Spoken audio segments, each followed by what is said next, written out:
This is your 4-minute warning. Welcome to the podcast. We are the others. I'm Carl. And I'm Andrew. Okay, so now we're going to talk about a little TV series on Apple TV called For All Mankind. You've seen that, haven't you, Carl? I have. Yeah, I'm up to date on that one. Obviously, this is going to have a bit of spoilers to feel what it is. So, for anyone who doesn't know, For All Mankind is set in kind of a parallel universe. And what would the world be like if America didn't actually land on the moon first and the Russians actually beat them? Obviously, the Cold War was a major part of Russia and America. And the only reason why they went to the moon is because of trying to beat the Russians. So, this whole story is about it not going the way it was planned in our universe and the Russians beating them to it. Yeah. And the one of the really good things about the TV series is it carries on that Cold War aspect of each season. It jumps 10 years. Yeah. And you can see how technology has progressed to get beaten by Russia to the moon. And then it's all about them first moon base and then like the following seasons getting to Mars and so on. Yeah. So it got quite a really good budget. Yeah. And it's got some really great actors in it. Yeah, it is. Good script. Good scripts as well. It's created by Ronald D. Moore, who did Battlestar Galactica, the remake. Okay, I did not know Did you not know that? No, and I've never seen that. It's good. Okay. Yeah. So he also did bits of Star Trek as well. He was a writer on Star Trek: The Next Generation and a writer on Deep Space Nine. Right, okay. So he's used to doing this big sci-fi TV series. Yeah, and yet it doesn't play like any of those. It plays more like certainly series 1 plays more like a drama. Yeah. I felt the acting, the script it wasn't just a 45-minute episode of Star Trek or something like that. It was meaty. There was some flesh to the bones on that. It's because there's an overarching story the entire season. It's not like mini episodes. Yeah. Because obviously there is a goal that they need to get to. Yeah. They need to obviously get to the moon, get to do a moon base, and all their adventures on the way, and then all of the technology they have to invent on the way. Yeah. And it's kind of it starts off in obviously like a negative way about, America's not that great. They've been beaten. But when you're actually watching the show, it actually shows all of the good stuff, which if they carried on funding NASA and funding all this space exploration, kind of a spoiler, but not really. But like seasons down the road, we have electric cars in the 80s. Yeah. With that, and we have nuclear fusion power by the 90s. So we have clean energy. There's no wars on Earth because everybody kind of gets together for the greater good. You've still got that frostiness between certain nations, though. Yeah. Between Russia and America, North Korea, there's still frostiness. Well, there is that, but it's kind of like a twist on it because America and most of the world pulls away from fossil fuels. Places like the Middle East, they aren't as big and as powerful and as rich as they are in our universe. So because of that, there's actually civil wars in the Middle East. Right. As opposed to civil wars now. Stuff. But like places like Dubai, Saudi Arabia and so on, they're not as rich as they are in our universe. So they're actually kind of the life for most people is better. Right. They do a couple of episodes where they talk about union jobs because obviously they're no longer doing normal fossil fuel cars and because of the clean fuel, clean energy and how that does for jobs. Yeah. They kind of change the economy of the planet so that it kind of works towards space exploration. So like mining on the moon, like mining helium-3, which is then used for fusion energy and gradually getting out into the deeper into the solar system. I've liked it. I've really enjoyed it. I think the first season has to be my favourite for really getting the feels of that was the 60s. Yeah. And then as it goes on, I think it loses a little bit with each season. Not necessarily, it doesn't spoil my enjoyment of the show because you grow with these characters and you grow with the stories being told. But I think if I compared season 4 to season 1, I think there's a huge difference. I think there's a big difference in quality as well. I think as much as I enjoyed season 4, I don't think it was as good as season 1 or 2. Season 1 is, if you're a big space movie nerd, then there was a film called The Right Stuff, which was all about the astronauts like Neil Armstrong and Buzz Aldrin and so on, John Glenn, all about them at NASA kind of becoming the best and it was a really, really good film that came out. And the first season is kind of like that, but then I think that's what rang true with me. It made it feel more like a drama as opposed to anything else. It does have the drama to it. There is obviously there's there's a family dynamic. Yeah. And it's not just about astronauts, it's about the families as well. Yeah. And it's about how, the dad is the astronaut and he goes into space and so on. Well, how does that work on the wives and the kids? Yeah. And then obviously there's a big cultural shift where female astronauts can be a thing, and there's a big drive to get women into working for NASA, but then it kind of goes about, well, how does that family dynamic change? How does the fact that both of the parents are out there, and how does that work with the kids? There's quite a big story on how that affects some of the children. Yeah, there's through every series. I think season 3 goes off the rails a bit about a love triangle, a space hotel. I think that's where it started being a little bit more convoluted. Yeah. I think they were just trying to throw, I don't know, it was the realism that really grabbed me. And when, I suppose the further you go in a parallel future, it will cease to become real, because it gets more and more away from what actually happened in history. But then I always found that interesting, because it's an interesting proposition to start any kind of creative story where what if this happened? And that happened on Man in the High Castle. Yes. Which is another great series. There was 3 series on that. And that was based is what if the Allies didn't win World War II? Yeah.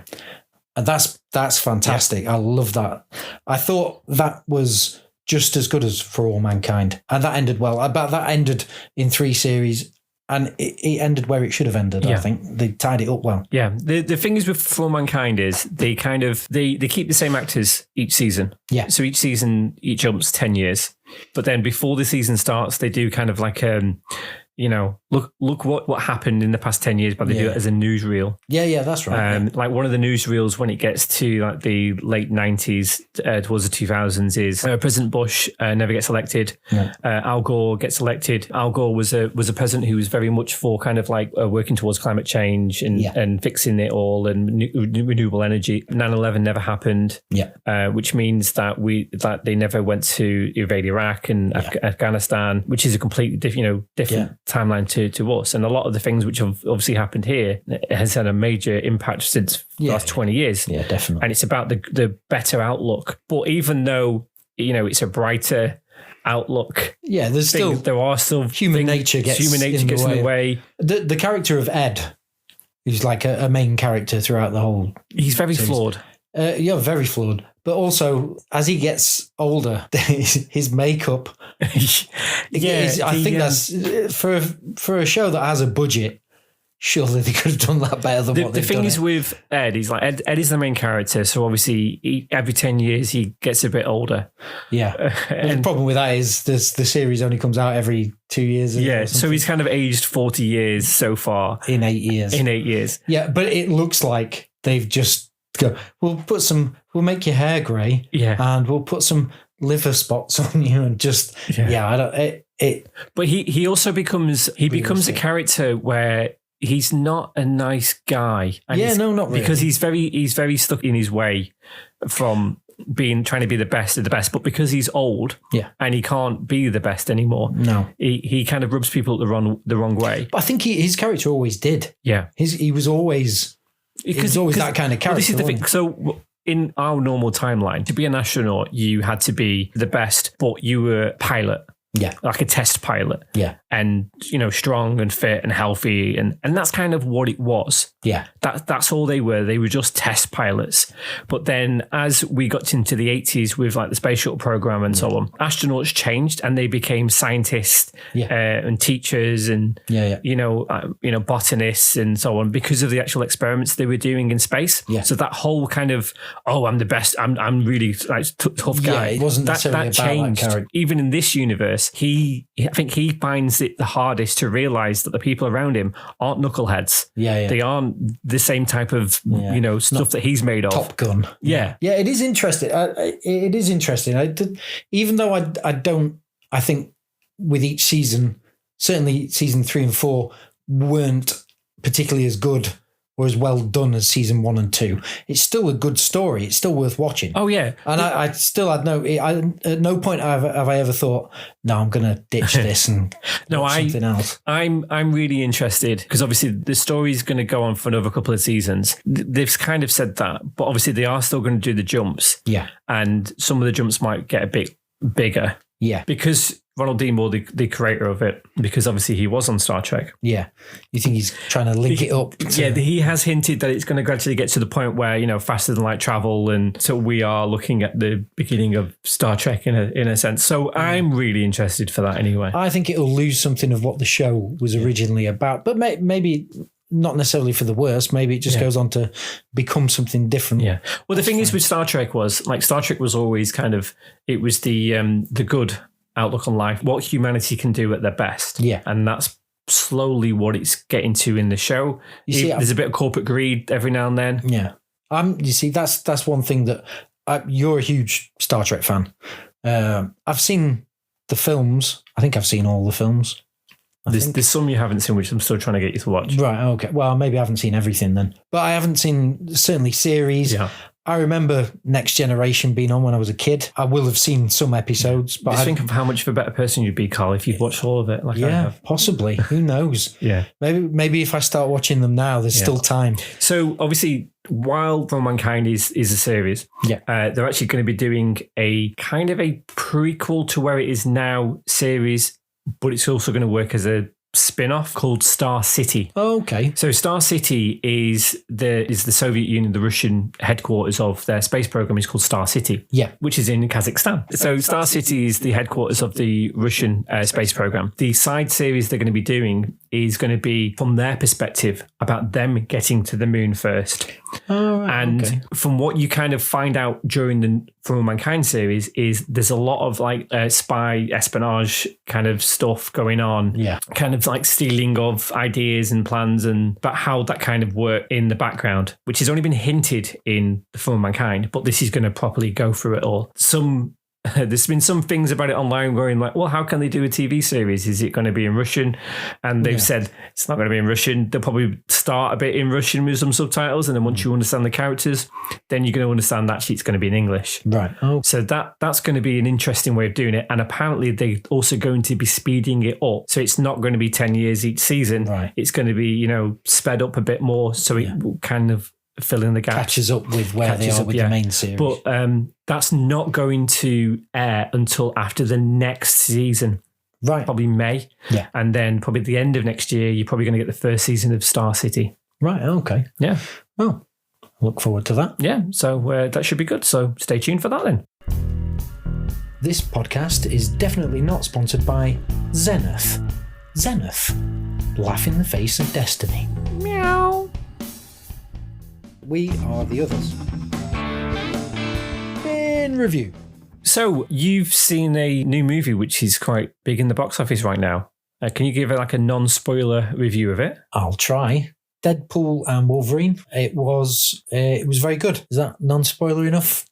I think you've got, if you like Deadpool 1 and 2, you'll like Deadpool and Wolverine. It's the same humour. They haven't toned it down with it being Disney. It's, if anything, they've kind of notched it up a little bit, I think. But yeah, it's the same humour. Same Ryan Reynolds is the same. It's just, it really helps to reset the Marvel universe. Now, I know you've watched most of the Marvel films, haven't you? Yeah.